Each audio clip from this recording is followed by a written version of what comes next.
dod o Nottingham yn reiddiol, ond dwi wedi byw yma dros 30 mlynedd rwan. 25 mlynedd yn ôl nes i penderfynu dysgu Cymraeg ar ôl plentyn cyntaf cael ei geni. Gen i 5 o blant a 2 lithfech. Ebyn hyn, of course, mae iaith y teulu yn Gymraeg. Dyna'r iaith dwi wedi dewis i magu ymhlant yno fo. Dwi'n gweithio fel tutor Cymraeg i oedolion, sy'n braf iawn, gwaith bendigedig efo lot o bodhad. Dwi'n brysur iawn, of course, efo'r gwaith a'r plant, ond efo amser sbar, os gen i.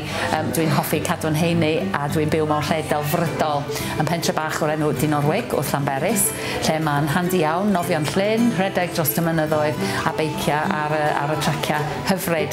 Mae yna digon i wneud. O'n i'n disgwyl mod i'n mynd i fod yn gwyddonydd. Dyna oedd yn gradd ym mhrifysgol. Ond na, o'n i'n ffeindio bod ella mae dysgu iaith yn siwtio fi yn well, a mod i'n gallu, ac os o'n i wedi llwyddo dysgu fy hun, o'n i'n gallu helpu bobl eraill. Yn gwaith, dwi wedi bod yn datblygu cysia efo meithrinfeydd. Bore dydd Llun, dwi'n dysgu'n Llanfairpwll, grŵp rhieni yn benna. Wedyn, pnawn dydd Llun, dwi'n mynd i Fangor. Wedyn, bore dydd Mawrth, dwi'n dysgu'n Llanrug. Dydd Mercher, dwi'n dysgu eto'n Llanfairpwll, ond dosbarth o dechreuwyr.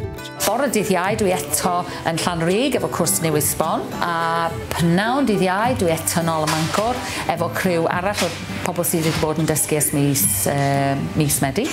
Ac wedyn, dydd Gwener, dwi'n dysgu ym Bethesda. Dwi'n cofio un noson, o'n i'n hogan da trio wneud bethau trwy cyfrwng Cymraeg. Eisi i weld rhyw drama yn Theatr Gwynedd ers talwm. Ond o'n i'n sylweddoli yn diwedd ohono fo, oedd o'n Gymraeg. A trwy gwrando sbïo ar y drama, o'n i ddim wedi sylweddoli hynna, oedd o just fatha, o'n i dod allan a meddwl, oedd hyn drama yn Gymraeg. A ffaith o'n i ddim yn sylweddoli ar y pryd, mond dod allan a meddwl, ti'n medru dall drama trwy, dy ail iaith. Oedd hyn yn Eureka moment, swn i wedi dweud. Do'n i ddim yn dod o teulu sporty na ddim byd, neb yn nheulu wedi gwneud rhywbeth felly. Ond o'n i'n cwffio cael mynd i pwll nofio a cael ymuno clwb nofio a perswadio hyfforddau gymryd fi a wedyn dysgu fi y strokes i gyd. Felly oedd y cyfle i dod yma i fyw i ddod i brifysgol a wedyn ges i gyfle i aros yma cael gwaith. Oedd hyn yn arbennig ac oedd yn amlwg o'n i'n mynd i fod yn hapus, o'n i'n mynd i cael redeg ar y traethau a redeg i mewn i môr a darganfod mynyddoedd.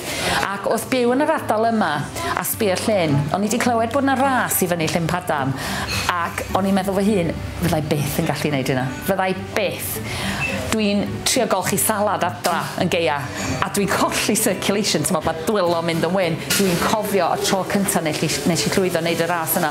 O'n i mor falch efo fy hun am gofodi, mae'n wallgo, mae'n rhaid i mi deud, mae'n wallgo. Ac erbyn i mi dod allan o dŵr weithiau, dwi'n mynd gallu teimlo'n nghoesau gwbl a dwi'n collapsio, ond dwi'n mor falch. Ac oedd sbïo y llyn mor hir a da chi'n meddwl, waw, dwi wedi gwneud hwnna.